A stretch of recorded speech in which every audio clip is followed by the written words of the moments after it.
Hello, good morning to you all, and a warm welcome to the webinar on gender-based and stereotyping, gender equality, and women's rights, organized by School of Pedagogical Sciences, Mahatma Gandhi University, Kottayam, Kerala. Today, with us, we have our director, Professor Dr. Minikuti, our chief guest of the day, Nini Priya Vasavan, assistant professor, Law College, Government Law College, Thrissur, esteemed participants, General Convener, Dr. Muhammad KV, Convener, Dr. Ismail Tamarshedi, Coordinator, Sibuji Netto, and Organizing Committee members, Professor Jaya Jais, Professor Dr. Asha JV, Dr. Sajana Jalil, a warm welcome to one and all. At the very outset, I wish to thank the university authorities, especially our Honorable Vice Chancellor Dr. Tabu Thomas sir, for giving all-hearted support for conducting this webinar series. It is my personal privilege to welcome our Director, Professor Dr. Minikuti, and the chief guest of the day, and all the participants, esteemed participants for this webinar, and the committee members, and all the delegates those who are attending here.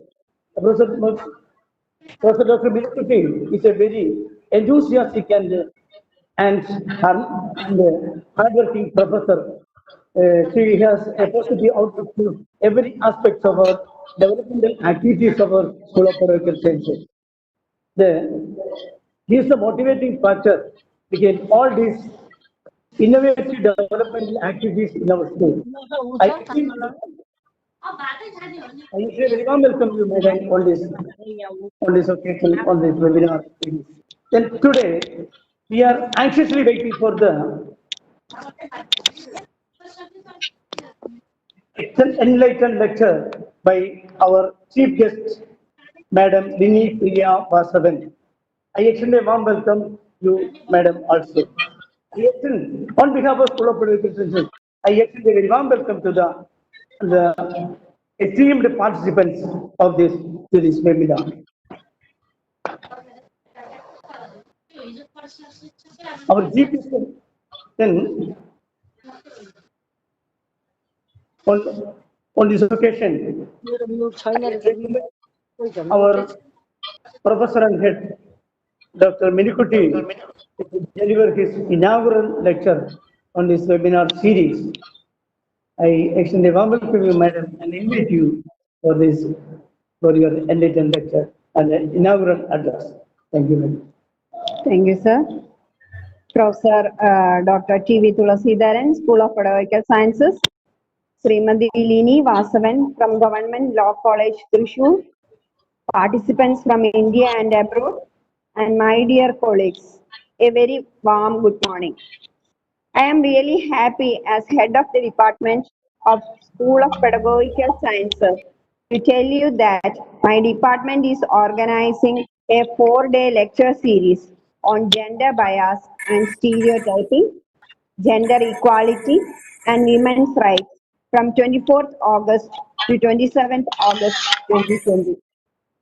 Nowadays, gender bias becomes one of the most regularly appearing biases reported in the workplace or elsewhere. Gender bias is a preference or prejudice towards one gender and results in unequal expectations and treatment. While gender stereotyping is an overgeneralization of characteristics, differences, and attributes of certain groups based on their gender. For example, there is a general perception that assertiveness is not meant for women, it's only meant for men. While gender inequality occurs in the background of gender stereotyping, this is in the most basic sense sexism. In general, gender discrimination occurs when an employer treats one employee differently based on her or his sex. In many instances, the employer will rely on a stereotype as a basis for this unequal treatment. This happens in the case the employer may say that a woman cannot perform a certain duty because women are not strong as men or because women are too emotional. Although often people presume that gender-based stereotypes target women, stereotypes geared toward men exist as well.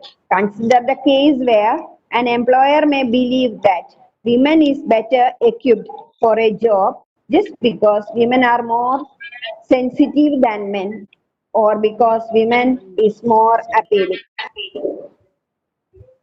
When we consider gender equality, its main objective is to have a society in which women and men enjoy the same opportunities, rights, obligations in all spheres of life. It is intrinsically linked to sustainable development and is vital to the realization of human rights to all. Another topic that we will discuss in this lecture series is regarding women's rights. It is the freedom, liberties, and opportunities that women have, especially the opportunity to be treated equal and to give the same legal rights as men. These rights include the right to live free from violence, slavery, and discrimination, to be educated, to own property, to vote, and to earn fair and equal wage. Achieving gender equality in education means that boys and girls will have equal opportunities to realize their full human rights and benefit from economic, social, cultural, and political development. When education provides women with literacy and numeracy skills, it helps them acquire critical knowledge for everyday life. What happens in the classroom is crucial for challenging gender gaps.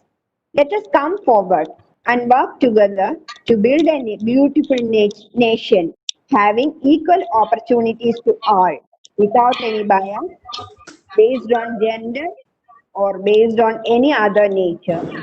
As teachers, we have to teach our children the basic lessons of equality. We are fortunate to have experts to deliver on different aspects of gender bias. The following experts: Srimati Mini Priya Vasavan, Assistant Professor, Government Law College, Thrissur, who is speaking on women equality and protection from sexual harassment at workplace. Dr. Sonia George, General Secretary, SEVA, Kerala, and she will deliver a lecture on gender and labor debates, discussing the informal. Mrs. Annie Susan Elias, Assistant Professor, St. Stephen's College, University of Delhi, will deliver lecture on gender and literature, discourses on women writing in the West. Dr. T.K. Anandi, Gender Advisor to Government of Kerala, and deliver a lecture on gender bias and stereotyping. I thank all of them on behalf of School of Pedagogical Sciences for sharing their valuable time for this webinar. After each session, there will be an open forum and the participants can share their views also. In this Onam festival season, we can remember the famous old song, Maveli Nadu Vanidum Kalam, Manusharellarum Onnupole. Let us hope for the best.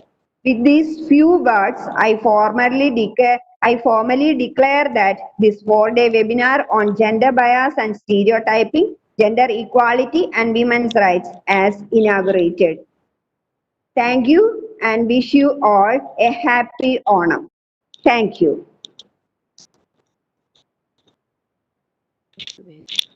Thank you for your excellent inaugural address, madam. Now, I may introduce and welcome our chief guest of the day, Dr. Srimati Lini Priya Vasavan, Assistant Professor, Government Law College, Thrissur. Srimati Lini Priya Vasavan is an eminent faculty member of Government Law College, Thrissur. Her area of specialization: Indian Penal Code, Property Law, Cyber Law, Law of Evidence, Civil Procedure Code, Gender Justice, Competition Law, Law relating to child, Offences against vulnerable groups, etc., etc. Yes, got a very eminent experience in this area.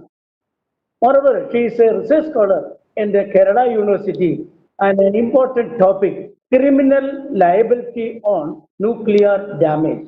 Very interesting and a very important topic. And moreover, before joining as a lecturer in Thrissur Law College, she has got administrative teaching and practicing lawyer experience. He is a very promising teacher in the field of legal literacy. So I extend a warm welcome, and we are thankful to you, madam, for coming over here to attend, to deliver a enlightened lecture regarding the legal literacy um, and women equality and protection from sexual harassment at workplace. And once again, I thank you for your kind consent to talk with us, to spend with 1 hour with us. Thank you, madam. Please start the lecture. Thank you, madam. Over to you, madam. Please.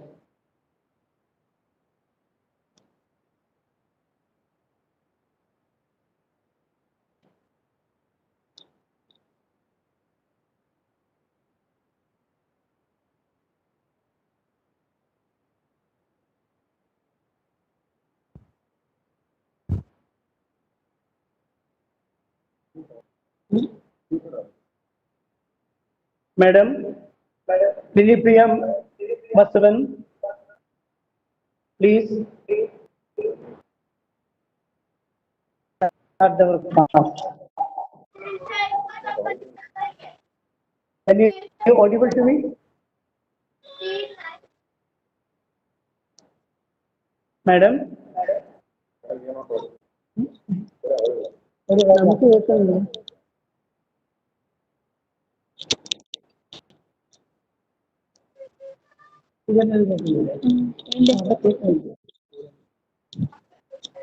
Madam, we are not audible.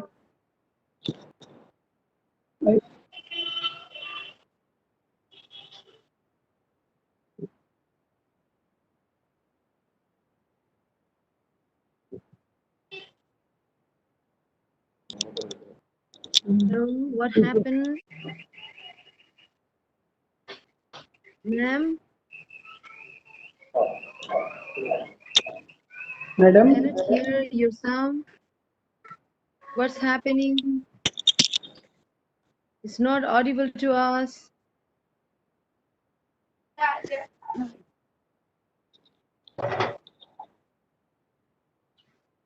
Linipriya madam. It's audible. It's okay. Okay, now it's audible. No, it's audible. What happened? Is there something wrong? Lini Priya madam connecting her audio device. So please excuse me. Okay. There is some technical audio issue. She is trying to connect audio.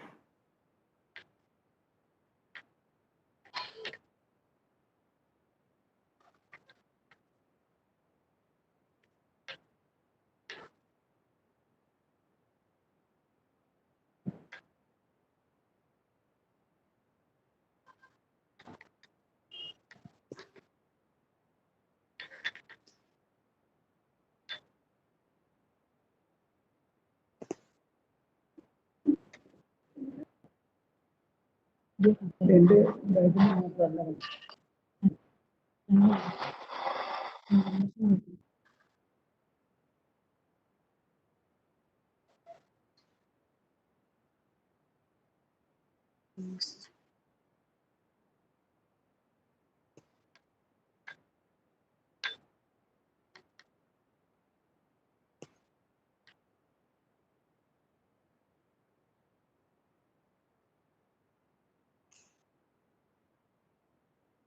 Is there something wrong? നമ്മള് ലിനിപ്രിയ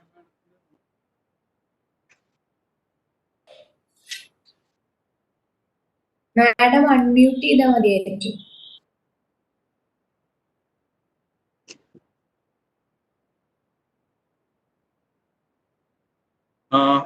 excuse me, Linipriya madam trying to connect her audio. Please wait.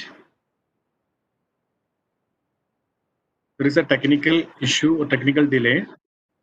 She is trying to connect her audio.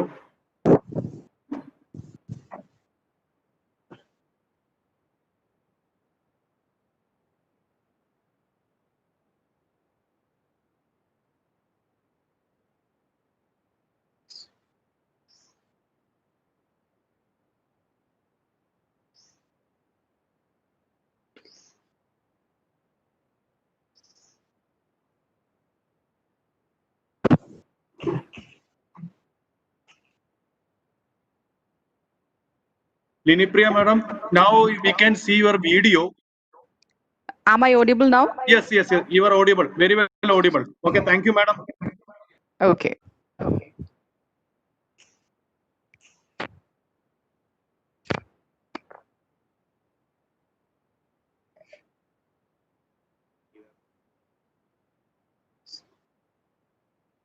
So I was extending a very thanks for Tulasidaran sir and Minikuti ma'am for making a cordial welcome. And I think you were not able to hear me. So today we have come over here to discuss on a topic called the women's right and especially giving protection to women in sexual harassment at the workplace. So women's right or women empowerment or gender justice, this has been the most talked about topic in the socio-economic and political environment for decades.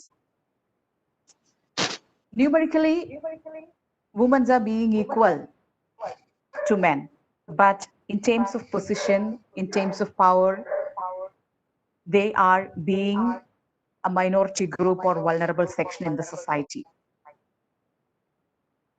We need to think about the fact that when half of the population which is there in India who are being in a vulnerable position, the country won't be able to develop as such. So we require equal treatment for each and every person who is there in the country to develop the economic, social, and political structure of India. So here I would like to discuss about the so-called provisions which we have enacted in India and also the judicial approach for protecting the rights of women.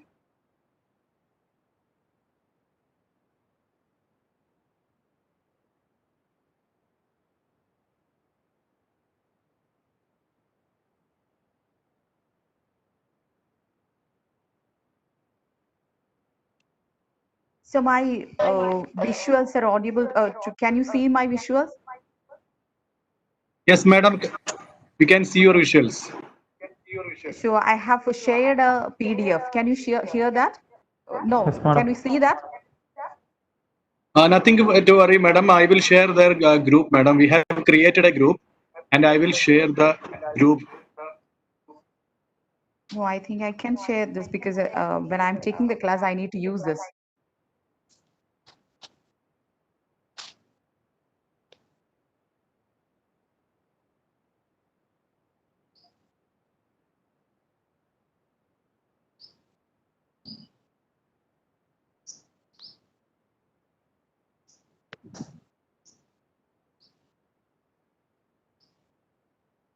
Madam, please share slides once again. No, we can't seeing you, your slides. Okay, I will do that, sir. If it is better, if you turn to the slide mode also. Slide share mode.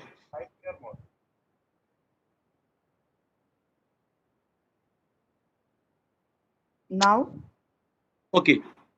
Now it is okay, we can see. okay.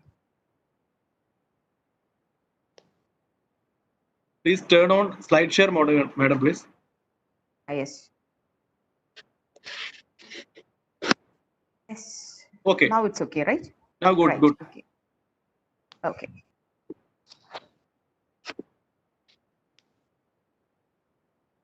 So this is the area where we are actually making the discussion, equality of women and protection from sexual harassment at workplace.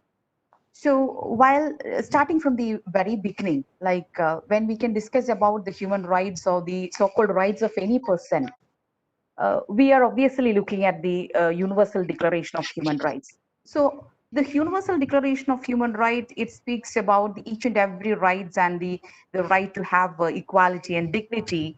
And this has been very specifically proclaimed under the Universal Declaration of Human Rights. That is, as you could see in the slide itself, all human beings are born free and equal with regard to their rights and dignity.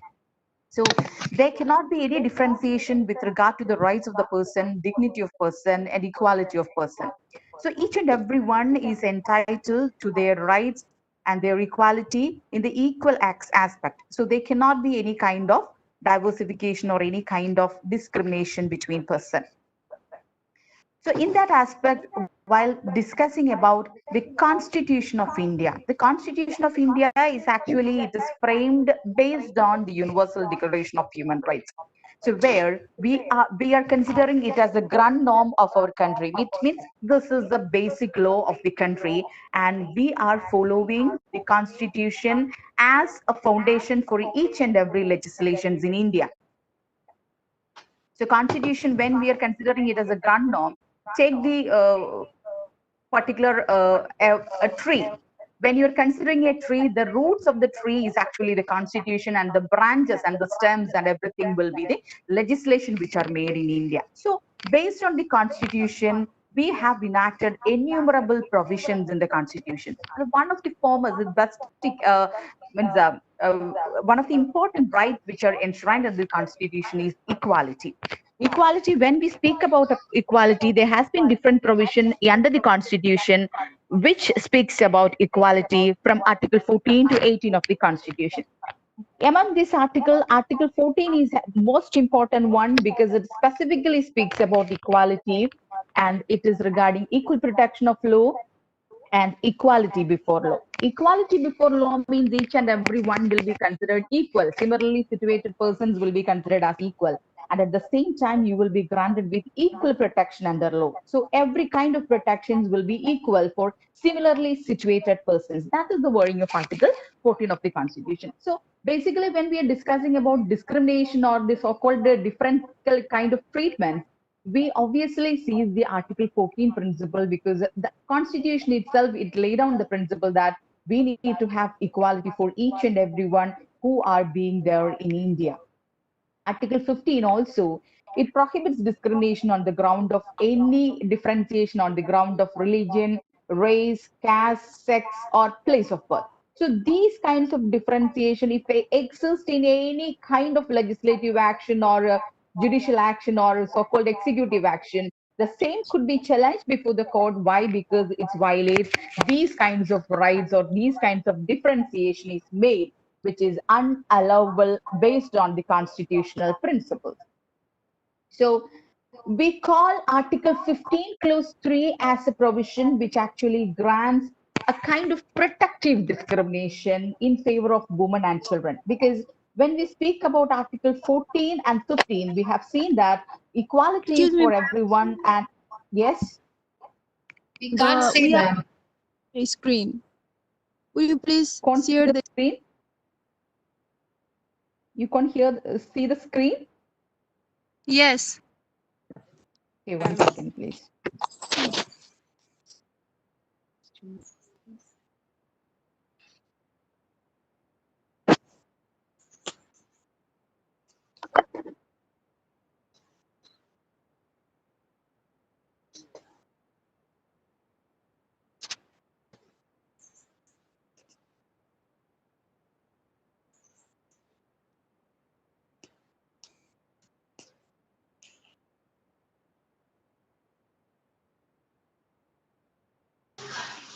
basically we were discussing about Article 14 and 15. I will screen the share now itself. But well, our discussion was on Article 14 and 15. So Article 14 as it's enshrined the principle of equality. Article 15 clause 3, it is a specific provision which allows the legislature to make legislation favoring particular classes of individual, that is especially woman and child.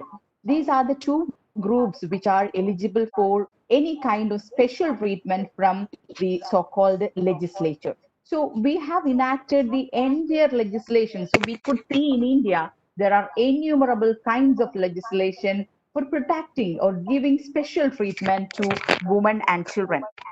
So these legislations were possible just because of the reason that we have Article 15 clause 3 of the Constitution, which empowers the parliament to make legislation in such a manner. So all the kind of legislation which are made in India, it is for protecting the rights of women or protecting the rights of child. It gets its validity from the constitutional principle, which we could normally call as Article 15 clause 3 of the Constitution. I will share it once again.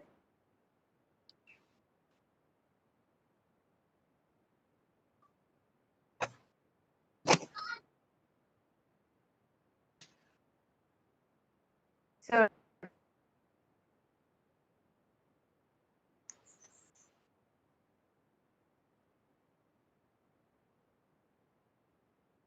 sir, can you see the slide? Yes, Hello? now, yes, we can see. Yes, madam. Yes, it's clearly visible. So, one second. In slideshow, I think it's not possible. Now is that possible? Yes, we can Can you see. see the slide? Okay. Yes, yes. Okay. It is visible. Yeah, basically we were, yeah, of course. Thank you. So basically we were discussing about the provision which is there under Article 14 to 18 and also obviously Article 15 clause 3 of the Constitution, which actually grants power for the legislature to make legislation favoring women and children. So together with the same, we have a constitutional duty, which is there under Part 5A of the Constitution, that is to renounce practices which are derogatory to the dignity of woman. So I'm remembering this provision, especially because we have seen the incident which happened at Shabrimala, seeing or throwing coconuts on the head of woman. So all this person should keep in their mind that they have obviously have the duty to renounce all the practices which are derogatory to the dignity of woman. So what all things we have seen in Shabrimala issue, that is that I think you all are aware of all those facts. So this is actually the Western feminist movement which speaks about the rights of women. So before coming into force of the Constitution, this kind of Western feminist movement, they have started working because of the reason that first, it could be seen as the first sown seed in the history of feminist movement, anti-slavery and temperance movement. So where Elizabeth Cady Stanton and Lucretia, they were denied admission to the anti-slavery convention just because of the reason that they were being females. So from that point of time onwards, we could see that the very beginning of feminist movement is there from in the history. So the liberal feminism, these are the different kinds of feminist theories which you are following in the country. That is liberal feminist movement. They are giving more importance to the individualistic approach, means that they just feel that women to build up their career, to be equal with regard to the rights and protections, they have to be individualistic. They have to see that each and everything are done individually by themselves. Nobody will be there to take care of them or to grant them certain rights. The Marxism or the Marxist theory of feminism, it just speaks about the exploited or they why, because they are exploited because of the capitalism and the ownership which exists in the country. In order to remove all the kind of discrimination, we should eliminate the so-called facts from the or so-called circumstances from the country. Next is radical feminism, where we could see that the patriarchal system which we are following in the country is the root cause of the discrimination or inequality in favor of women. lastly, the social feminism, it speaks on economic and cultural differences which are there in the society. To eliminate all sorts of inequality, you need to first remove the economic and cultural inequality from the country. I was just discussing this point. Why? Because all these theories are all these points, it primarily focus on the rights of women or giving equal status to women, and whether women have able to achieve the so-called status or so-called system as we are discussing in these theories. So we have seen that different kind of perceptions or different kind of treatment towards women were happening in the country. So the first of all, we need to consider about considering woman as a person. This is a Supreme Court judgment which is passed in the country called United States, Bradwell versus Illians. In this case, in 1872, for the first time, the court came to the conclusion, or they are repeating the conclusion, like woman, they will not fall under the term called a person. So obviously, they don't have any kind of rights which are actually available to a person. So male and female, they are being totally different kind of classification, and woman cannot be considered as a person. That was only in the year 1875 the Supreme Court was able to give a judgment and granting a person status to woman. That was in the case Minor versus Happiest. So actually from the 90, even though they were considering woman as a person from Minor versus Happiest, but at that time also women were not having any right to cast their votes because of the kind of discrimination or the attitude which were taken against women. So Mohammed sir, I have a problem because I'm using my phone, and I could hear the voice or the replica or the the echo of my voice from the computer. What I can do?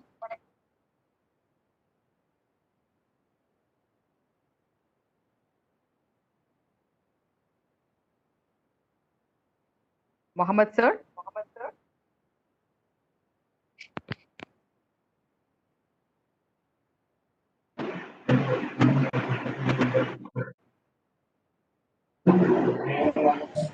It's audible. You can go ahead.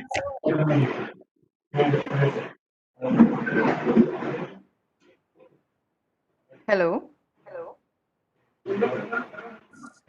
Madam, please see whether two devices are open there.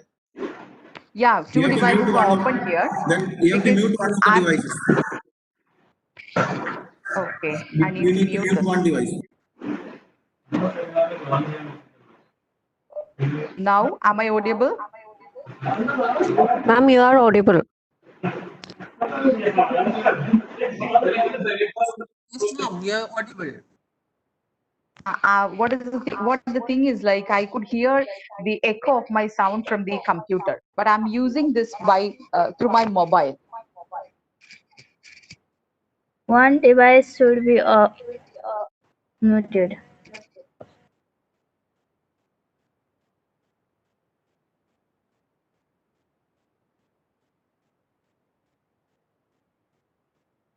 Hello?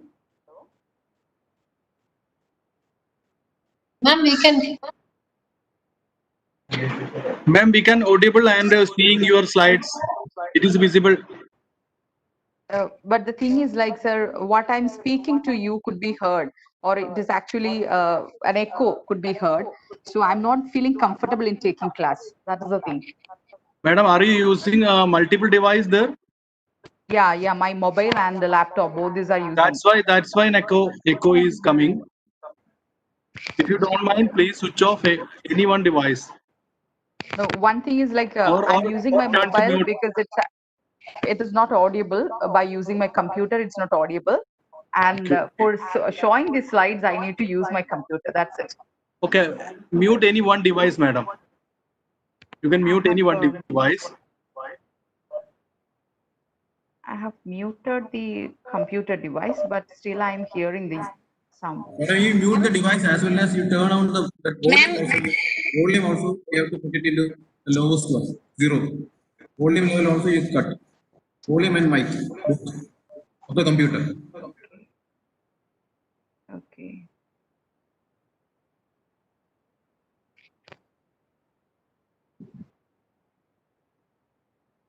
Hmm.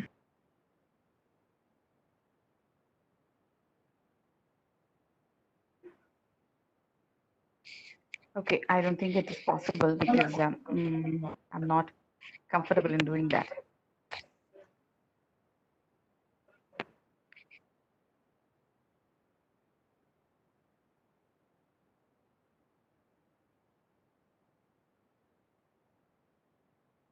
Yeah, we were discussing about Regina, and sorry, in the 19th constitutional amendment onwards only, the federal constitution, they considered female as a citizen and they're granted with the right to vote. In India as well, we could see, can you hear me? Can you hear me? Yes, ma'am. Yes, ma'am. You're audible. You're audible. My slide also? Clear. Slide is also. Okay, okay. So we were discussing about Re Regina Gua. That is the decision which is made in India, where women were argued for their rights to be practiced or to be enrolled as an advocate. But that kind of right was denied. Why? Because they are being female. This was the attitude which were showing towards women.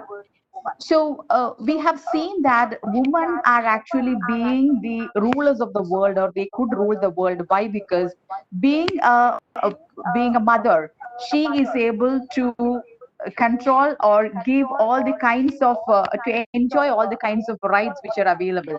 But as we have seen in these cases or in this slide, we could see innumerable kinds of women who could be considered as the leaders of the world. Margaret Thatcher was actually the ruler of UK for 11 years, and Benazir Bhutto, Sirmavu Bandaranaike, Aung San Suu Kyi, and Indira Gandhi, all these persons, KK Shailaja, everybody, they are being actually kind of rule. They are actually like ruling the world with their child.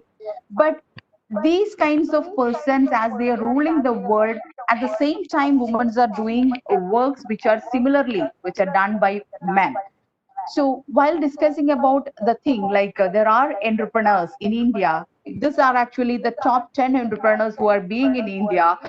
They are able to perform their work extremely well in their field, and they're able to make their field a very spectacular one. Why? Because each and every person from Indira Jain to Aditi Gupta, they have done wonderful jobs in their area. So these areas or these kinds of work shows that woman is able to do every kind of work. So it has shown that women, they are being pilots in the Air Force, they are working as military persons, and these are the women who actually got Seva Medal from the Prime Minister, and they are able to do each and everything in the world. But equality or the so-called discrimination, it still persists in the country because of the reason we are not able or we are not in a position to enjoy the rights which are there. So, what are the reasons for the same? One is a social system which we are following in our country. The social system which we are following in our country is saying like there are different kind of treatments need to be there for the woman. We are following the system of dowry. We are following the system of devdasi. We were following the system of sati. All these things are happening just because of the social discrimination which exists against women. Another is religious discrimination. Religious discrimination, as we could see in a Young Indian Lawyers Association versus Union of India itself, we are discussing about the religious discrimination against women. A beautiful judgment which has been granted by the Supreme Court saying that it is a religious discrimination or it is a violation of Article 14 of the Constitution, and you should grant all the kinds of equality to women that we have seen in the Shabarimala decision. So all the kind of equality, they are entitled to enjoy their freedom. So that is actually the protection from the part of the Supreme Court in the case of equality. So that is the kind of attitude which was shown by the social sections or the political groups in India, where because of the religious discrimination which was shown against women. Another is economic discrimination. So certain persons are being rich and certain persons are being poor. And why? Because women are not able to gain more or gather more in terms of economy. They are being discriminated in the society. Another is political reason. So still we are arguing for 1/3 reservation in parliament, and even now we are not able to get the kind of reservation. Why? Because of the patriarchal system which we are following in our country. So these are the women, or this is a group of women. We have already seen a group of women. These are the group of women who are able to do all the kinds of works which we were discussing about. But we are in a country where we could see that these kinds of women are also there in India who are not able to show their face in front of the public. Why? Because of the social system which exists in their country or in their particular community. So these kinds of women also require their right. They are able to get all the kinds of equality, all the kind of justice as we are pointing out. So when all the kind of systems do not allow them to express anything, they cannot speak any words in front of the public. They are not allowed to get out of the house or to be socially mingled with others or to do their social means socially they are being able to communicate with others. All these things are, all these rights are deprived for this kind of a community. So all these persons requires their right, their status. This is the picture which was published for the Women's Day celebration, and it actually shows the pathetic condition of women as they were, as she is not able to work properly with her baby and all the kind of weights, and she is not able to walk properly. This is the actual condition of women who are facing, or which is actually we have seen the kind of women who are sitting over here. They are not able to do anything by themselves. They are not allowed to do, because not because of the reason that not able to do, but because of the reason that not allowed to do anything based on their perceptions or their right. So we are discussing about special protection for women. Why this kind of a special protection for women? Because Indian Constitution, as we have seen, it speaks about equality in the perspective like each and everyone requires. A similarly situated person requires a kind of equality, and equal treatment should be there. Implementing a formal equality would not grant any kind of justice to each and every one of the country. So what we are implementing is a substantive equality. Why? Because of the substantive equality, we are checking each and every person in the country in terms of their opportunity, in terms of their advancement, in terms of their condition. So if any person is being in a deprived condition or disadvantaged position or marginalized position, the law is there to give them additional benefits to make them able to stand with others. Otherwise, we cannot say that human right has been enjoyed by that person or equal opportunity is granted to every one of the country. So that is the thing. We have already granted, or the constitution, the framers of the constitution from the constitutional assembly itself, they were granting all the kinds of rights to women. Why? Because they just want to see each and every one as equal in terms of rights and opportunity. So these are the legislation which are granted, which are framed in India for granting special rights to women. Why? Because of Article 15, Clause 3 of the Constitution, which empowers the Parliament to make legislation protecting the peculiar conditions or the pathetic conditions of women. So all these kind of legislation we have crafted in India, it grants absolute right, and it could be seen that they are able to enjoy the kind of rights. If they are able to enjoy all the kinds of rights which were enshrined under this legislation, they would have reached in a position which is better than man. But as of now, they are not able to enjoy any of these rights. Why? Because of the patriarchal system or the kind of perception which is there under the mind of each and everybody in the society. So these are the recent legislation which we have made in favor of women, like Indecent Representation Act. We call it as IRWP. So this is a legislation which speaks about the publication or any kind of indecent publication against women. At the same time, Immoral Traffic Act, National Commission for Women's Act, Muslim Women Protection Act, Sexual Harassment of Prevention, Prohibition, and Redressal Act, Muslim Women Protection on Marriage 2019 Act.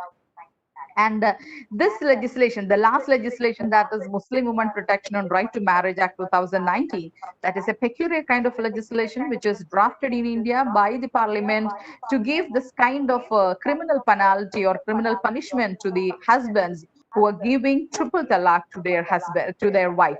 So that is another area which requires a lot of criticism. But here we are not discussing on this area. We are discussing on sexual harassment of women at workplace. So sexual harassment of women at workplace, we need to check what is the condition of women or what is the condition of India while granting or making any kind of legislation on the basis of Vishaka versus state of Rajasthan. So Vishaka versus state of Rajasthan could be considered as a case where we were discussing about a girl called Benwari Devi. She was working in the Rajasthan government, and the peculiar condition of this woman was that she was working as a Shamtin in government of Rajasthan. And she was brutally gang raped. Why? Because of the reason that because of her obligations under the service, she actually spread awareness about preventing child marriage in the concerned locality. So after the brutal gang rape, she filed a case, and the case was actually decided against her. And finally, Vishaga, a conglomerate of women's organizations, and along with other women organizations, they filed a writ petition before the Supreme Court. This writ petition, it was considered by the Supreme Court, and while Supreme Court made the decision based on the Vishaga versus state of Rajasthan, India was actually a party in the United Nations Convention on Elimination of All Forms of Discrimination Against Women.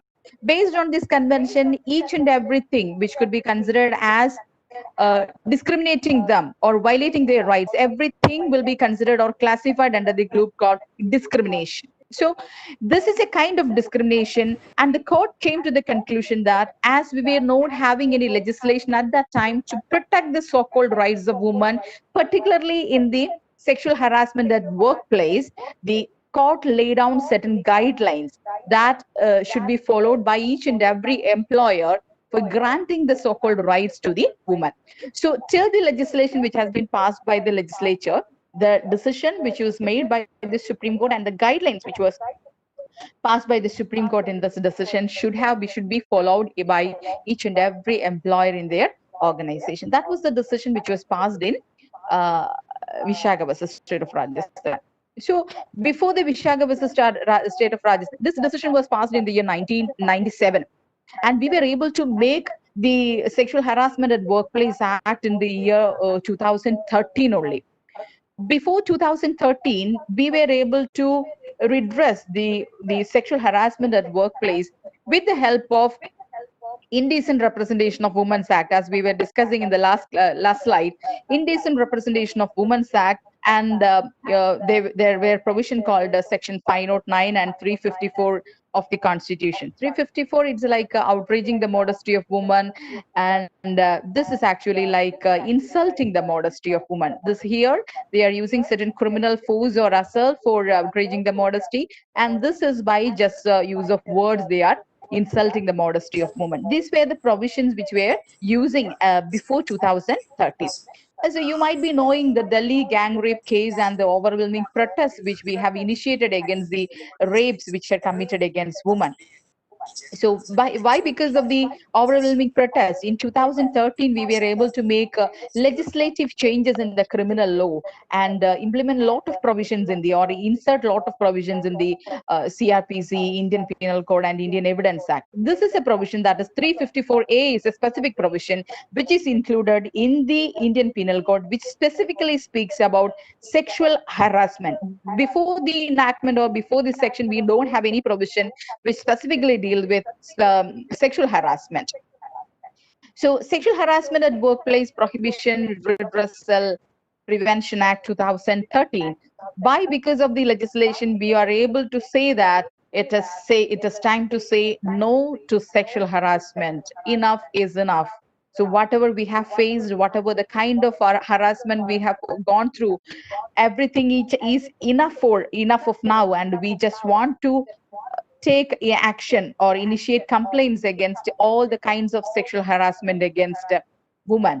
And it is my body and it is not your battleground. You cannot do anything against my privacy or my right. So I will be obviously there to argue for each and every kind of right. So we were discussing about sexual harassment in terms of the legislation, which is guarantees you all the kinds of right, as we know the sexual harassment at workplace.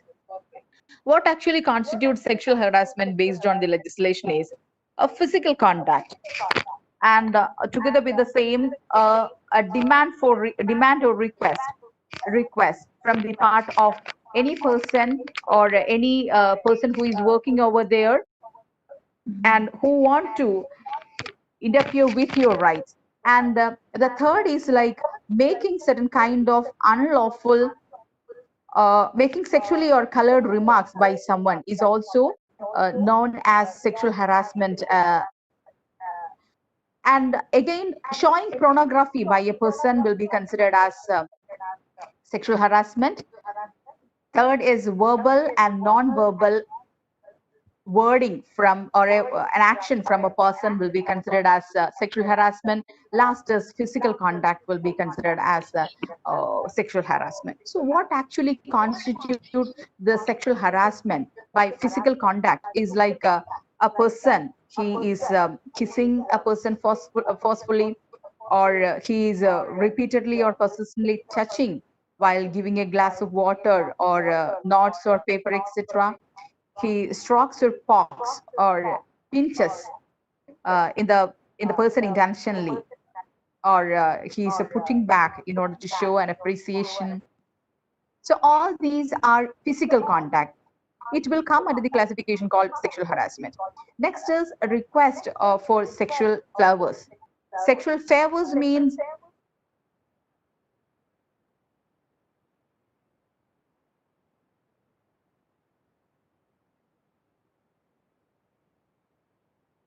so he will be unwelcomingly, or he will be repeatedly asking for certain kind of rights or certain kind of action from you. That is, are you a single mother, or do you want to share your home with me, or some kind of actions or some kind of wordings which actually offenses or which actually degrades your standard in front of the society. Making sexually colored remarks means he is making an inappropriate suggestion with regard to your the so-called activities or so-called wording, like you are a hippie kid and how many times you got pregnant. That sort of a behavior from the person, or that kind of a wording from the person, actually it could harass you, and that is actually obviously included in the term called sexual harassment. And showing pornography, as you know, it is an obscene picture. If anybody is showing a pornographic picture to you at the workplace, it could be obviously considered as a sexual harassment at workplace. Again, verbal and the physical contact. Verbal and physical contact means verbal or non-verbal contact. It is actually like a solicitation of sexual activity, or somebody is telling you like, I will transfer to you to another branch if you are not consenting to my sexual flavor. So that kind of attitude from the part of a person, all these will come under the category called sexual harassment. So all these classification means capturing your image without your consent. Stalking means it's kind of following you without your consent. He is following your internet, it's actually following you, he is doing everything against your privacy, and he is threatening about your employment, means I will transfer you to some other position, or you will not grant you any kind of benefit which you're normally entitled to get. Humiliating treatment, he is actually making certain words actually humiliates you. Physical conduct and advances, I have explained the circumstances. How could you consider physical conduct and advances as a sexual harassment? And again, demand and request for dowry, sexual favors, all these are bullying, and it is actually a kind of threatening. If you are not consenting to sexual activity, I will do a certain kind of activity against you, or I will offend you. That is a kind of a creation, that kind of an attitude from the part of one person. And creating hostile work environment in the industry or the working sector, it is actually a sexual harassment against a person. And discriminatory attitude to a person, that is also sexual harassment. Means that if you are not consenting to the sexual flavors, you will be discriminated with regard to the same group of persons who stands with you. So there is a discrimination. So making sexually colored remarks and showing pornography, everything could come under the classification called sexual harassment.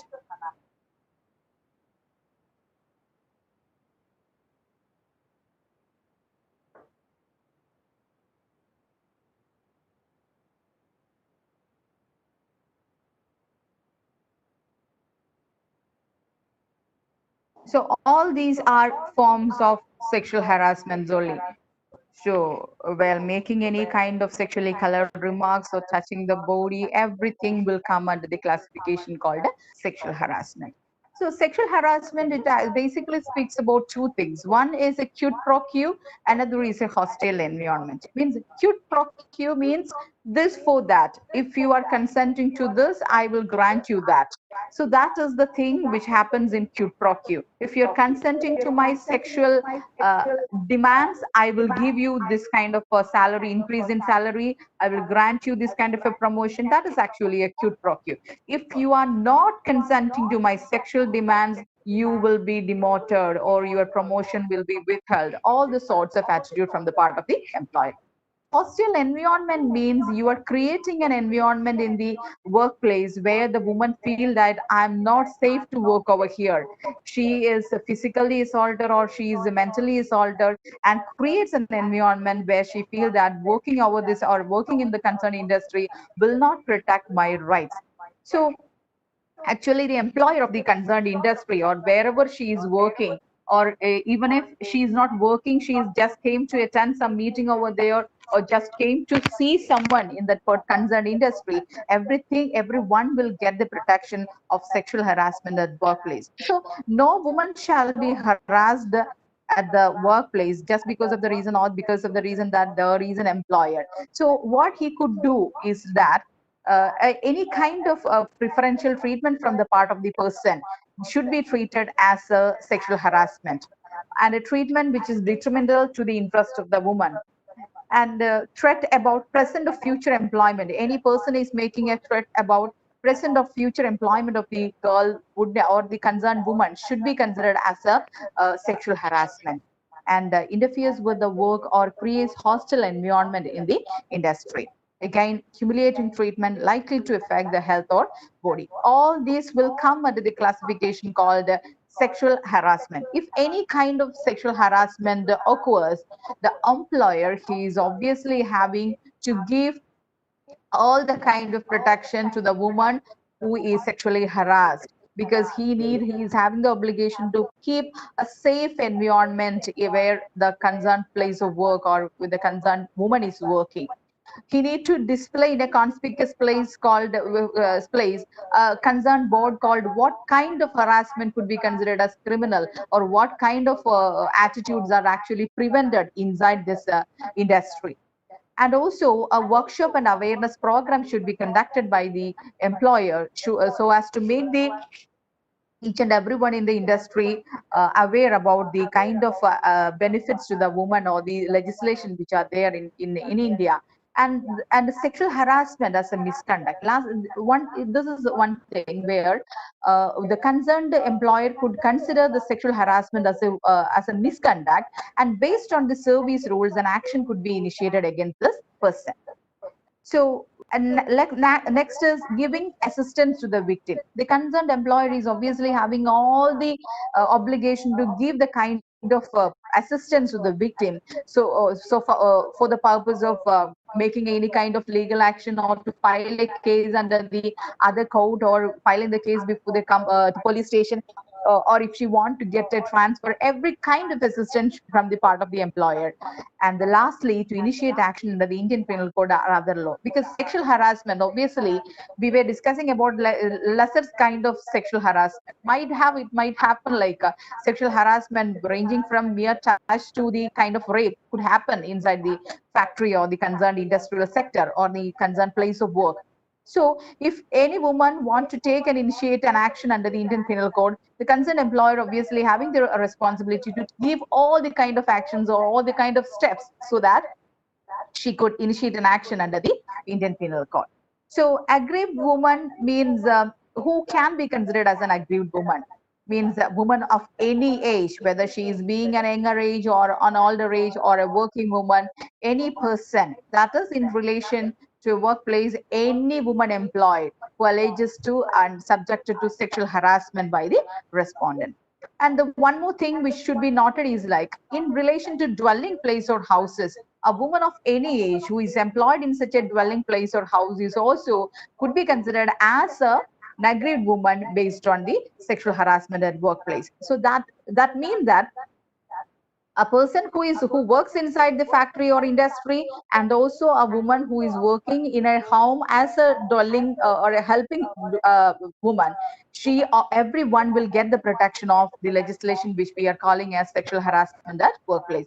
So their age is not a problem, their status is not a problem, their working condition is not a problem.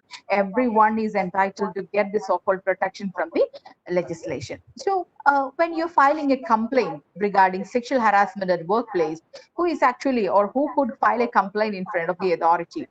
The complaint could be filed by the concerned aggrieved woman herself or by any of her relatives.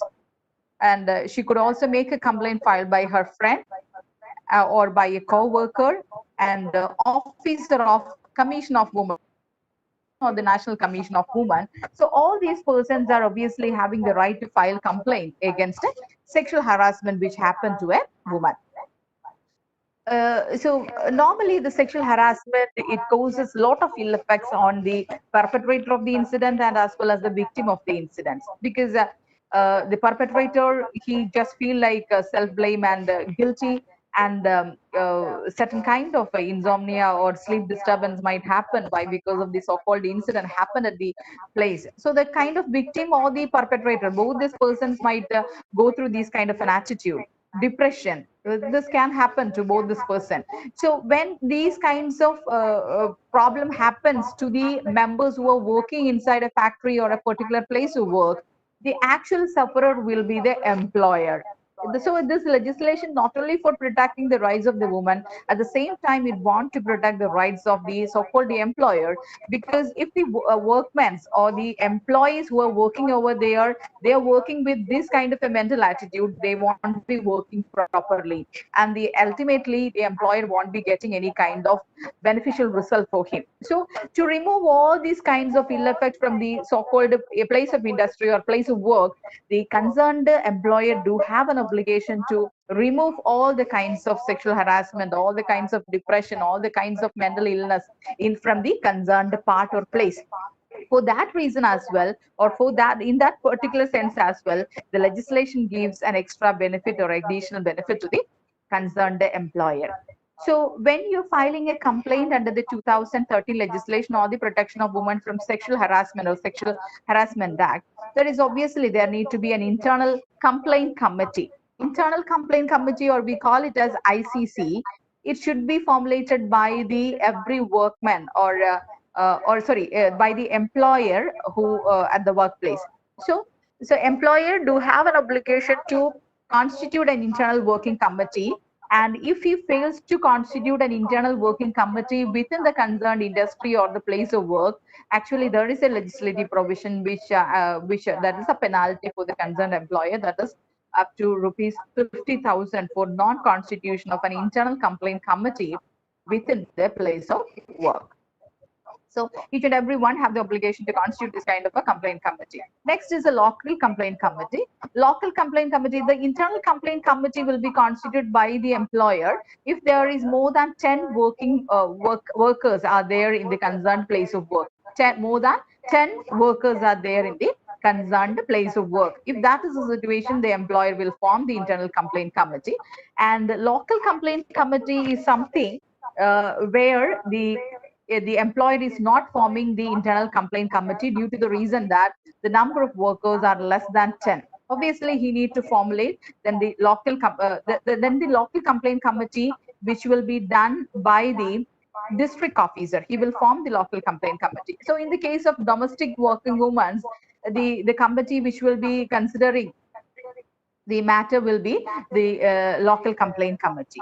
So obviously the checking of the working of the committees and the whether the internal complaint committee and the local complaint committee will be obviously checked by the district officer and the district magistrate, additional district magistrate. So every person will be checking the working of the complaint system or complaint mechanism in the concerned industry. So who should be there in the internal complaint committee? Internal complaint committee should consist of a president who is actually the senior most member in the working industry, together with two other women who are working over there with one NGO or non-governmental organizational woman from non-governmental organization. So at least these 4 persons must be there in the internal complaint committee to consider the case or complaint which has been filed by the aggrieved woman.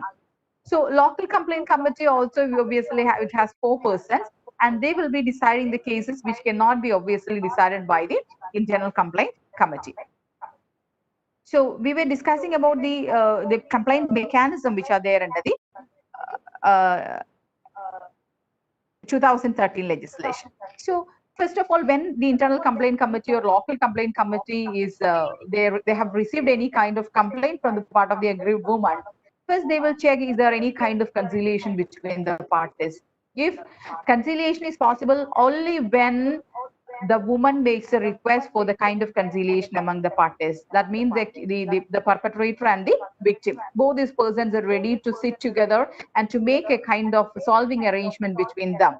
So it cannot be this kind of a solving arrangement. It cannot be considered as a pressurized situation. It is not for the purpose of creating any kind of harsh situation against the woman. It is just for the purpose of protecting her. It is just for the purpose of protecting or settling the matter in between the aggrieved person and the perpetrator. So the last condition is that monetary compensation or monetary settlement is actually not possible. Why? Because the concerned legislation, it obviously prohibits all the kind of monetary settlement between the perpetrator and the victim. So what is possible, or when you're filing a complaint before the complaint committee, they will first check whether there is any kind of conciliation. If conciliation is not possible, then the inquiry will be conducted by the ICC. So the inquiry, after receiving the complaint, within 7 days of receiving the complaint, the committee should give a copy of the concerned complaint to the respondent. So when after getting 7 days or after getting the complaint within 7 days, they need to give the copy of the letter to the respondent. After the 7 days, when the respondent should give a reply within 10 days, means this 7 days plus this 10 days, within 17 days he need to give a reply. And after getting the reply from the respondent, the committee should take a decision within, or they need to prepare a report within 10 days.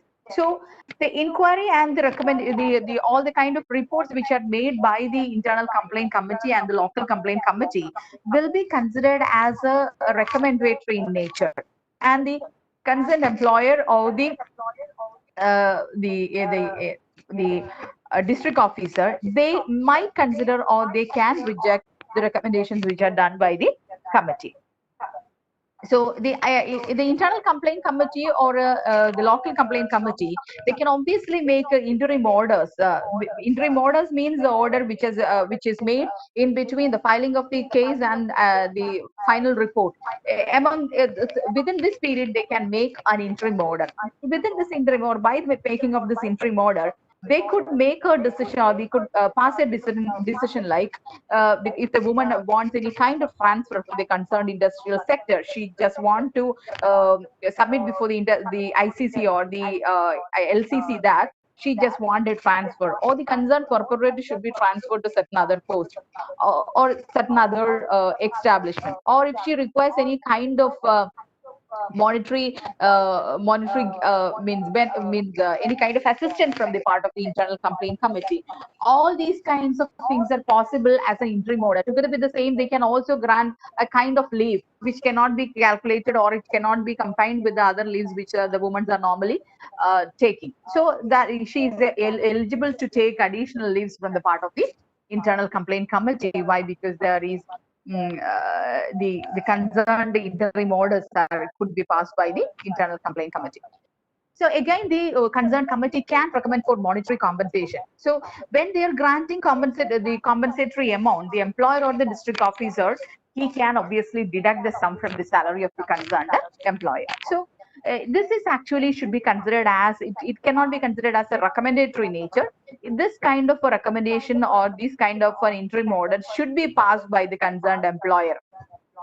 So in such cases, the woman can receive or she will get the so-called compensation from the employer.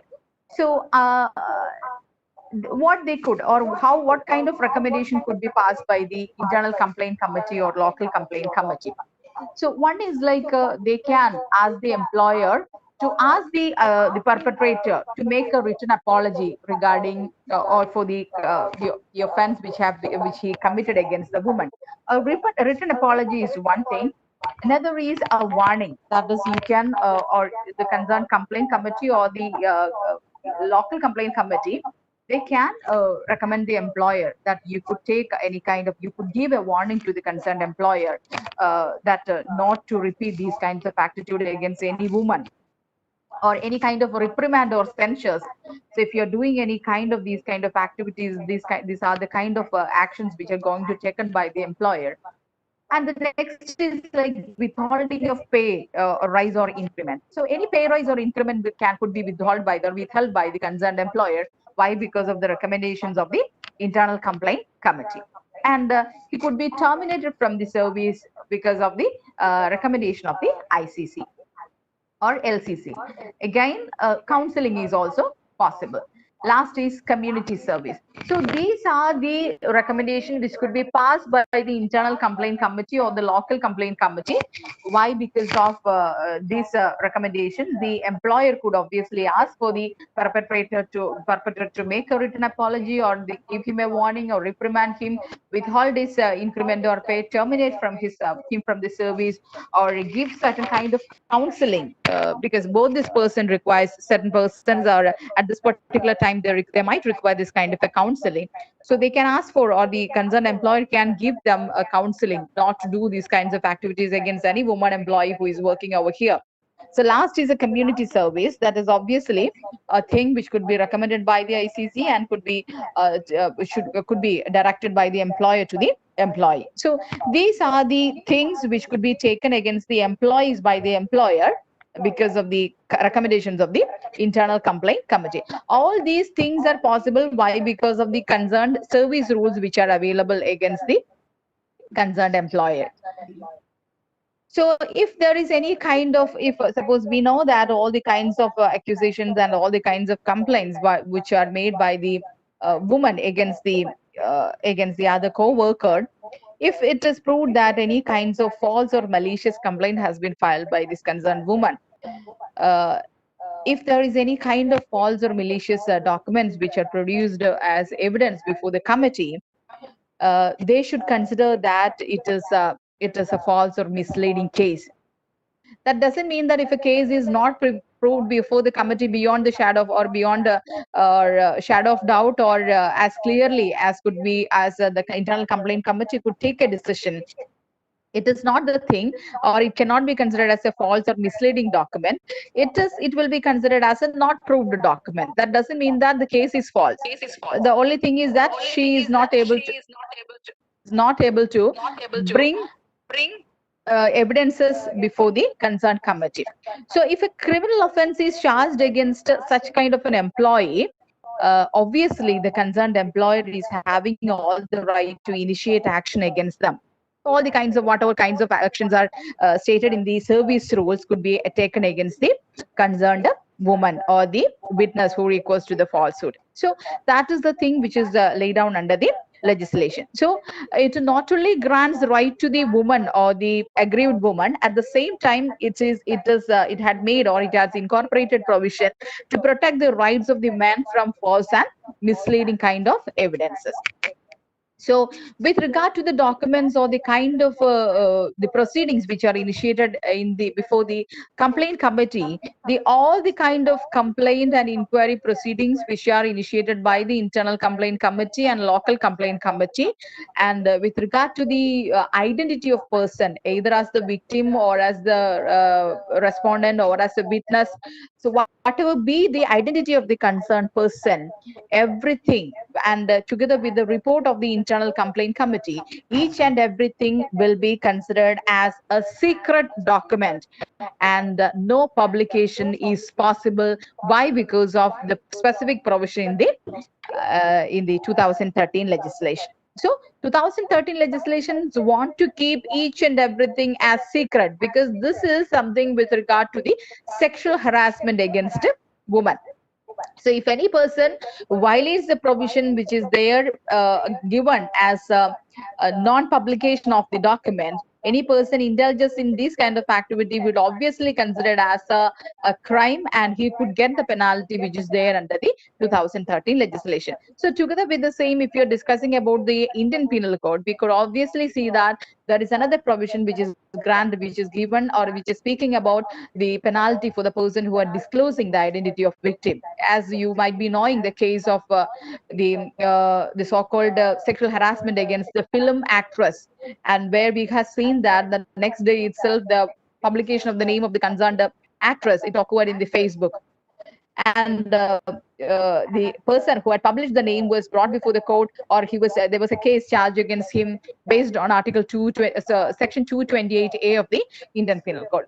So obviously there are provisions which are drafted for penalizing persons who are publishing the persons or publishing the name of the person or identity of the person who are victims of sexual harassment. So that is the thing which is that the same policy is drafted or incorporated in the 2013 legislation, and there will be no kind of disclosure, and the publications or everything will be considered as secret by the concerned committee, or with regard to the report or the employer, everybody should keep it as a secret thing, and no publication is actually possible because of this. So we have made innumerable kind of legislations in favor of women, either for protecting her from the so-called harassment or for protecting her from the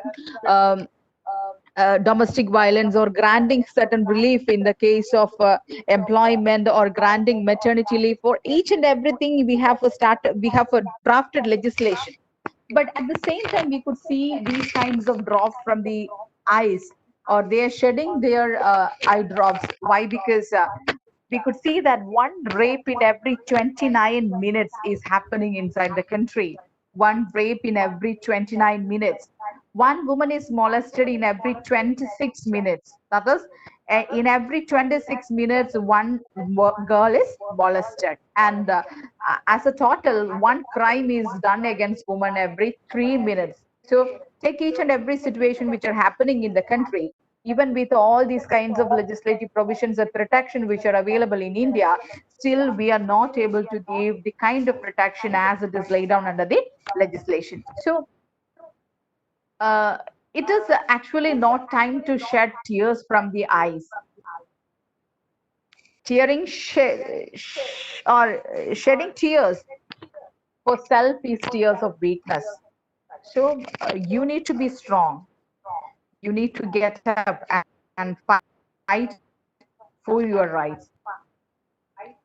So I just want to say that safe from fear and safe from violence. So that is the only thing which we could say, because each and every woman, as we were discussing about the rights of the woman, or the so-called history of the feminist theories, as we're pointing out, like women as they are being in the society, there won't be anyone to give them the crown of rights. So it is the woman who should always wear the crown of rights, and she should say that I'm being free, I'm being independent, everything is my privacy. If anyone is violating my rights, I will be there to fight for my rights. I will be there to stand for me. I will be there to be safe, and I will be there to be safe from violence. That should be the attitude of each and every woman who is there in India. So together with this, if you are looking into the history or the attitude of the judiciary or the Supreme Court of India, we could specifically see this kind of an attitude or a change of attitude from the part of the judiciary in Joseph Shine versus Union of India. You might be knowing the case. Why? Because we have deleted a particular clause in the Indian Penal Code. That is a very old clause, or it is called as adultery.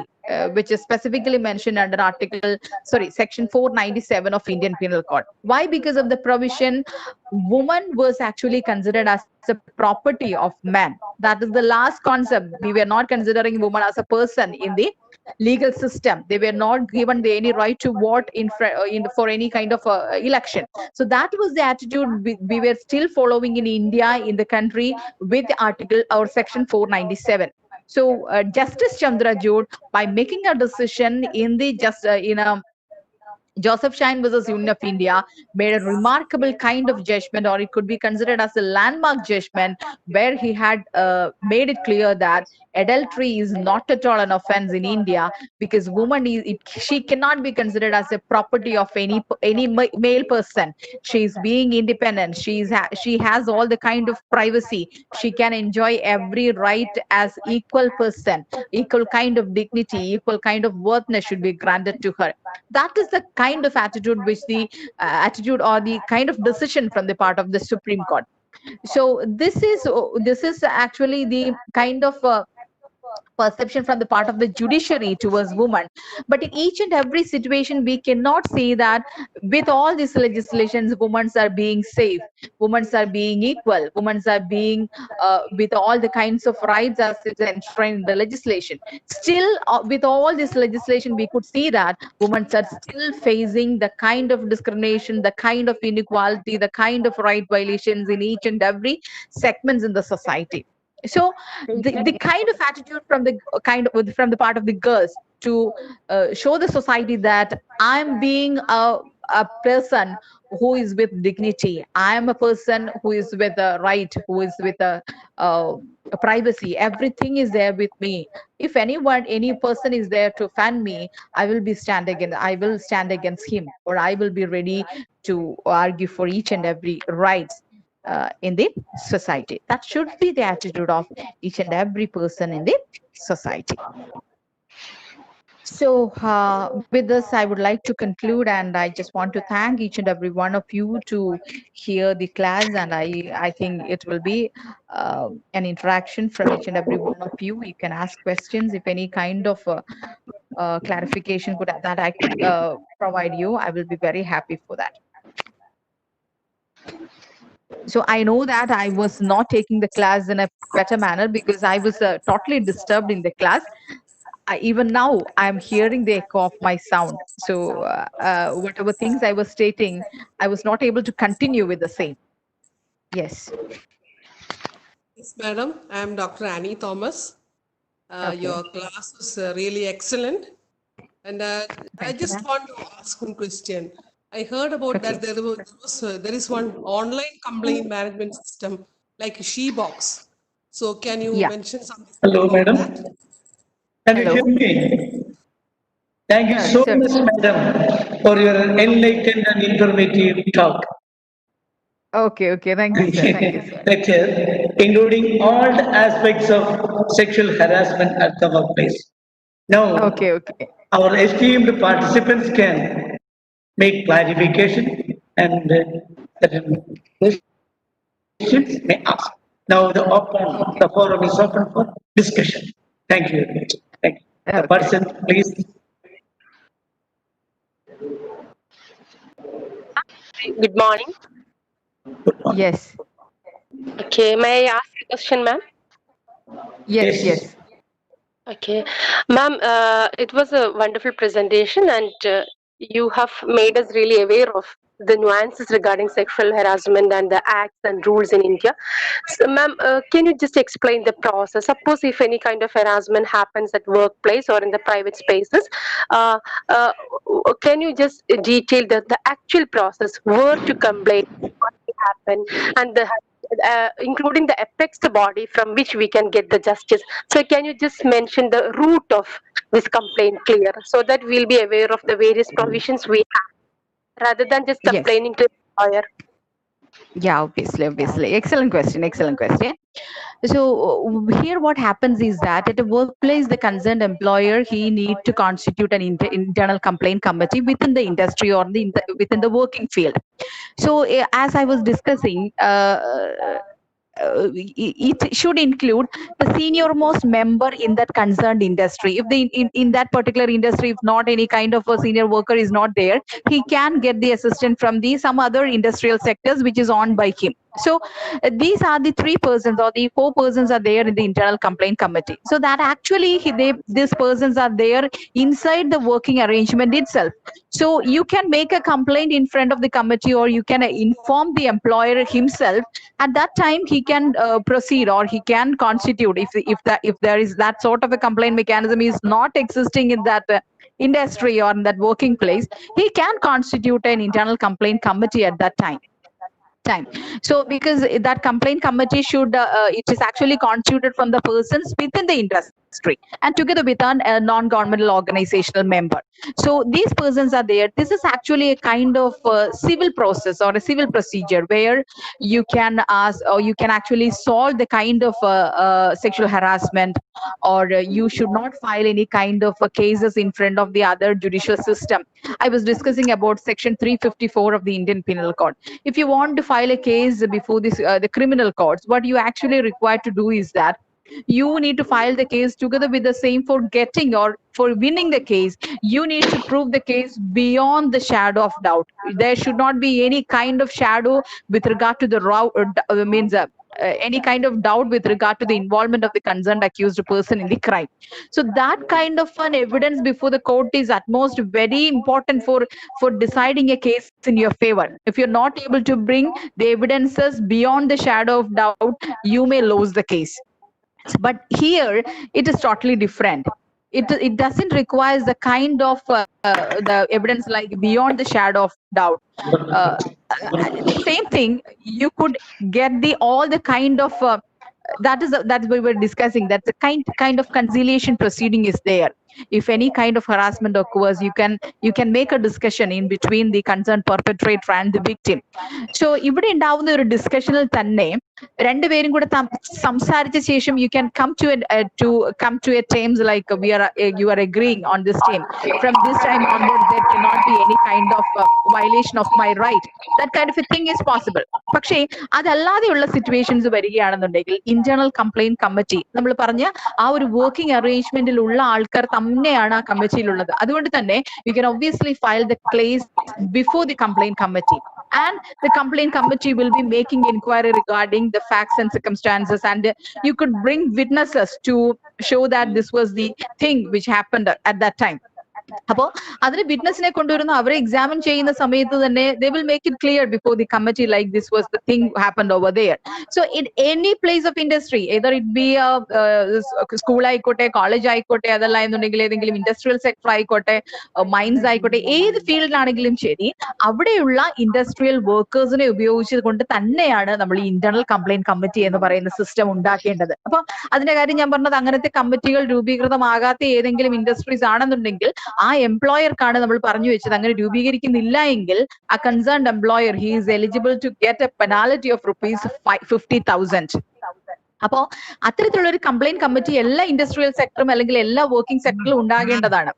അപ്പൊ അത്തരത്തിലുള്ള ഒരാളുടെ complaint കൊടുത്തു കഴിഞ്ഞാൽ അവർ internal complaint കമ്മിറ്റിയിലേക്ക് കൊടുക്കും. Internal complaint കമ്മിറ്റിയാണ് ഇത് തീരുമാനിച്ച ശേഷം ഇതിനകത്ത് ഏതെങ്കിലും തരത്തിലുള്ള ഒഫൻസുകൾ ചെയ്യപ്പെട്ടിട്ടുണ്ടോ, അങ്ങനെയാണ് എങ്കിൽ അയാൾക്കെതിരെ സർവീസ് റൂൾസ് അനുസരിച്ച് എങ്ങനെയാണോ പ്രൊസീഡ് ചെയ്യേണ്ടത് എന്നുള്ള കാര്യത്തിൽ എംപ്ലോയർ എടുക്കുക റെക്കമെൻഡേഷൻ കൊടുക്കുന്നത് ഈ കമ്മിറ്റി ആയിരിക്കും. So based on the recommendation obviously the employer can act. അപ്പോ ഇതിന്റെ അടിസ്ഥാനത്തിൽ നിങ്ങൾക്ക് പിന്നീട് പുറത്തേക്ക് പോയൊരു അപ്പീൽ അല്ലെങ്കിൽ അത്തരത്തിലുള്ള ഒരു റെഡ്രസൽ മെക്കാനിസം ഇല്ല ഇതില്. ശരിക്കും ഇതിൽ പറഞ്ഞു വെക്കുന്നത് ഏതെങ്കിലും തരത്തിലുള്ള ഇതിനേക്കാൾ മോർ അല്ലെങ്കിൽ കൂടുതൽ ഹാർഷർ ആയിട്ടുള്ള ക്രൈമുകൾ അല്ലെങ്കിൽ അത്തരത്തിലുള്ള സെക്ഷൽ ഹറാസ്മെന്റ് ആണ് നടന്നിട്ടുള്ളതെങ്കിൽ നിങ്ങൾക്ക് പോലീസ് സ്റ്റേഷനിലേക്ക് ഫയൽ ചെയ്യാൻ വേണ്ടി അല്ലെങ്കിൽ ഇന്ത്യൻ പീനൽ കോഡ് അനുസരിച്ച് പോകാൻ വേണ്ടിയിട്ടുള്ള എല്ലാ തരത്തിലുമുള്ള സംവിധാനങ്ങൾ നിങ്ങളുടെ എംപ്ലോയർ തന്നെ ശരിയാക്കി തരേണ്ടതാണ് നിങ്ങൾക്ക് എന്നാണ് നമുക്ക് പറഞ്ഞു വെച്ചിട്ടുള്ള വ്യവസ്ഥ. Thank you. Okay. Dr. Annie Thomas, a retired professor, Anna. So I asked you a question. Can you hear me? Yes, ma'am. I can hear you. Yes. See, recently, I think in the Ministry of Women and Child Development has launched the She Box. I think Yeah, that's yeah, about yeah. the complaint management system. So, Yes. is it feasible now? Working? Hello? Then another Hello? question is that in the case of UGC, the composition of the ICC is different, I think. There are more numbers than student representatives. All are there. So can you mention about that also? Yes, ma'am. Yes. So you were discussing about two things. One is regarding the filing of complaints in the online complaint system. So wherever be you are working, the only thing is like to file the case before the concerned internal complaint committee ലാണെന്നുണ്ടെങ്കിൽ the concerned complaint should be filed within the industry itself. If you're working as a single person, or if you are just attending a place which cannot be considered as a working place, and the constitution of internal complaint committee is not possible over there, അങ്ങനെയുള്ള ഒരു situation ആണെന്നുണ്ടെങ്കിൽ obviously you could file the case before the district officer or before the local complaint committee. അപ്പൊ അവിടെ വരുമ്പോഴത്തേക്കാണ് നമ്മൾ ഈ ഒരു complaint മെക്കാനിസത്തിന്റെ കാര്യത്തിൽ കൂടുതൽ കാര്യങ്ങൾ നമ്മൾ വുമൺ എന്താ പറയാ മിനിസ്ട്രി ഓഫ് വുമൺ വെൽഫെയറിനോ അല്ലെങ്കിൽ ചൈൽഡ് വെൽഫെയറിനോ ഒക്കെ അറിയിക്കുകയോ അല്ലെങ്കിൽ അവരെ സംബന്ധിക്കുന്ന വിഷയങ്ങളിൽ കൂടുതൽ പോസിറ്റീവ് ആയിട്ടുള്ള സ്റ്റാൻഡ് ഉണ്ടാവുകയൊക്കെ ചെയ്യേണ്ട ആ ഒരു വിഷയത്തിലാണ്. അപ്പോൾ അതല്ലാതെ തന്നെ നമ്മൾ ഈ ഒരു വിഷയത്തെക്കുറിച്ച് ചർച്ച ചെയ്യുമ്പോൾ ശരിക്കും ഇന്റേണൽ കംപ്ലൈന്റ് കമ്മിറ്റി അല്ലെങ്കിൽ ലോക്കൽ കംപ്ലൈന്റ് കമ്മിറ്റി എന്ന് പറയുന്ന ഇൻസ്റ്റിറ്റ്യൂഷനുകളെ സംബന്ധിച്ച് അവർ ഈ കൂടുതൽ കാര്യങ്ങൾ ചർച്ച ചെയ്ത് ആ ഒരു വിഷയം ഡീൽ ചെയ്യാനായിട്ട് ആ ഒരു എംപ്ലോയർക്ക് റെക്കമെൻഡേഷൻ കൊടുക്കുവാനുള്ള പവറാണ് നമ്മൾ സാധാരണ രീതിയിൽ ഈ ICCക്കും LCCക്കും ഉള്ളത്. പിന്നെ മാഡം ഡിസ്കസ് ചെയ്ത് വരണം UGCയുടെ അടിസ്ഥാനത്തിൽ വരുന്ന ഇന്റേണൽ കംപ്ലൈന്റ് കമ്മിറ്റിയുടെ കാര്യമാണ്.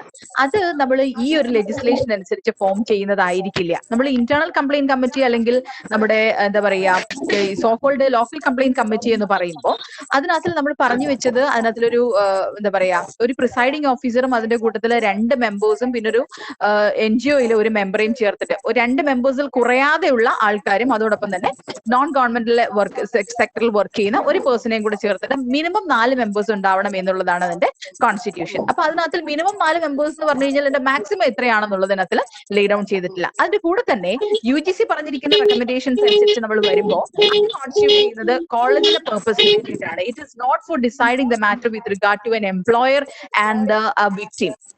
നമ്മൾ അതിനകത്തിൽ അത് ഡിസ്കസ് ചെയ്യുന്നില്ലെങ്കിൽ UGC പറയുന്ന ഗൈഡ് ലൈൻസ് അനുസരിച്ചാവുന്നു അത് ഡിസൈഡ് ചെയ്യുന്നത് it is between the sexual harassment between means എന്താ പറയാ കുട്ടികൾക്കിടയിലുള്ള സെക്ഷൽ ഹറാസ്മെന്റ് ഡിസ്കസ് ചെയ്യാൻ വേണ്ടിയിട്ടാണ് നമ്മൾ അത്തരത്തിലുള്ള കമ്മിറ്റീസ് ഫോം ചെയ്തിട്ടുള്ളത്. അപ്പൊ അവർക്ക് സാധാരണ രീതിയിൽ ഇതുപോലെയുള്ള കംപ്ലൈന്റ് കമ്മിറ്റി നമ്മളിപ്പോ ഒരു എംപ്ലോയർക്കെതിരെ അല്ലെങ്കിൽ ഒരു എംപ്ലോയിക്കെതിരെ ഒരു വിക്ടിം ഫയൽ ചെയ്യുന്നത് പോലെയുള്ള കംപ്ലൈന്റുകൾ അവരുടെ മുന്നിലേക്ക് കൊണ്ടുവരാനായിട്ട് പറ്റില്ല.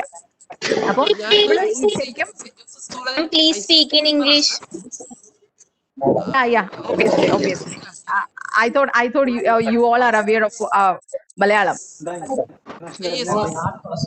പക്ഷെ അതുകൊണ്ട് ഞാൻ പറഞ്ഞത് അങ്ങനെയല്ല. ഞാൻ മെമ്പറാണ്, അതുകൊണ്ടാണ് ഞാൻ ചോദിക്കുന്നത്. അതിനകത്ത് മെയിൻ സ്റ്റാഫ് ഒക്കെ ഉള്ളിടത്താണെന്ന് വരെ കുട്ടികൾക്ക് തീർച്ചയായിട്ടും കംപ്ലൈന്റ് ചെയ്യാനുള്ള provision it is there always. So, Yes. of course, staff may be there, maybe the administrative staff may be there. So they may be the same thing. So it is affecting the students as well as other staff.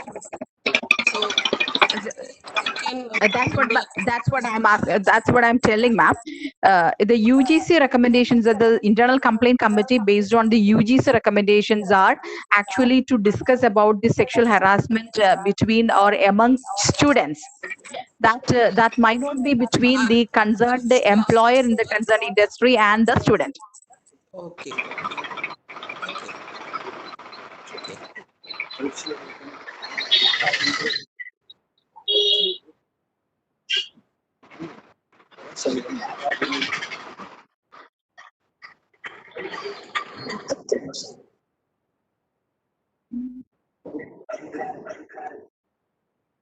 Thank you. Okay, thank you. Any other doubts?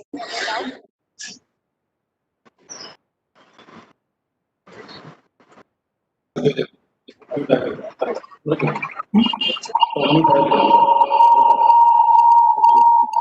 more questions and clarifications? Dear participants,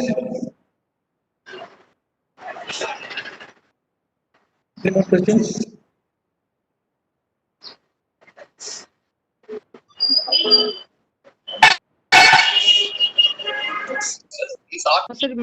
Muhammad sir.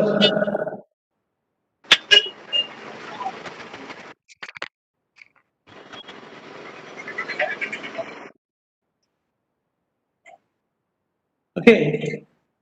Sir, Muhammad sir.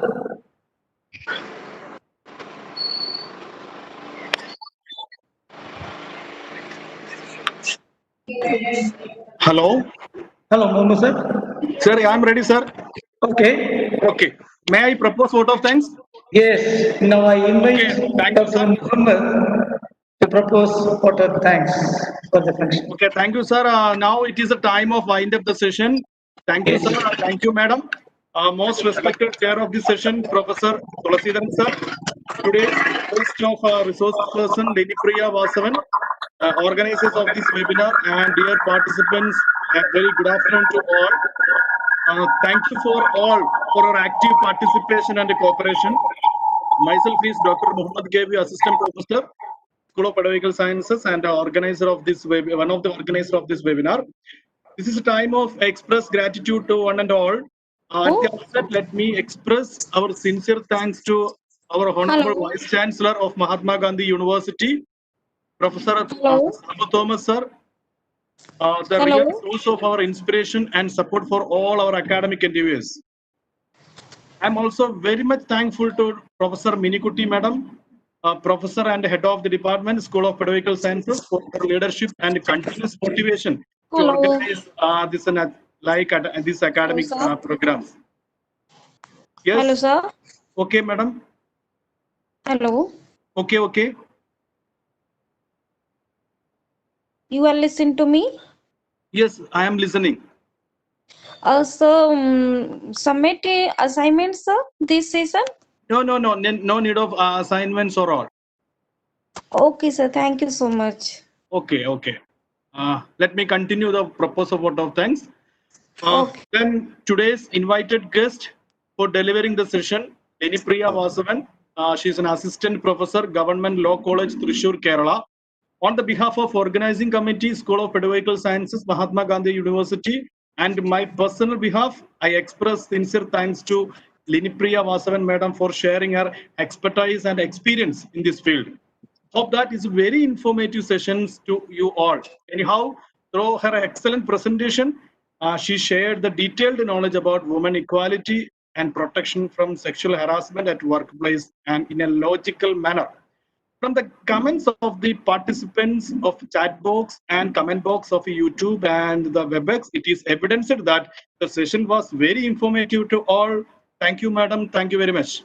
Then let me express my thanks to chair of this session, Professor Tulasidaran sir, Professor and Dean, Professor, Faculty of Education, Mahatma Gandhi University. Thank you, sir. I also express the grateful to our organizing members, Dr. Ismail Tamarisheri, convener of the webinar, and Sibuji Netto, the coordinator of this webinar, for their organizing leadership and all-hearted support. Then let me express my sincere gratitude to the other members of the faculty and organizing committee, Professor Dr. Asha JV, Dr. Sajina Jalil, Associate Professor, School of Pedagogical Sciences. Moreover, the participants are the real assets and real guests of this webinar. On the behalf of School of Pedagogical Sciences, Mahatma Gandhi University, and the organizing committee, I express very heartfelt gratitude to one and all. Once again, I express my thanks to all for making this webinar is a great success. Thank you once again. Thank you all.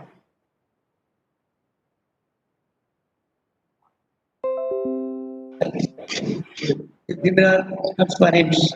Thank you.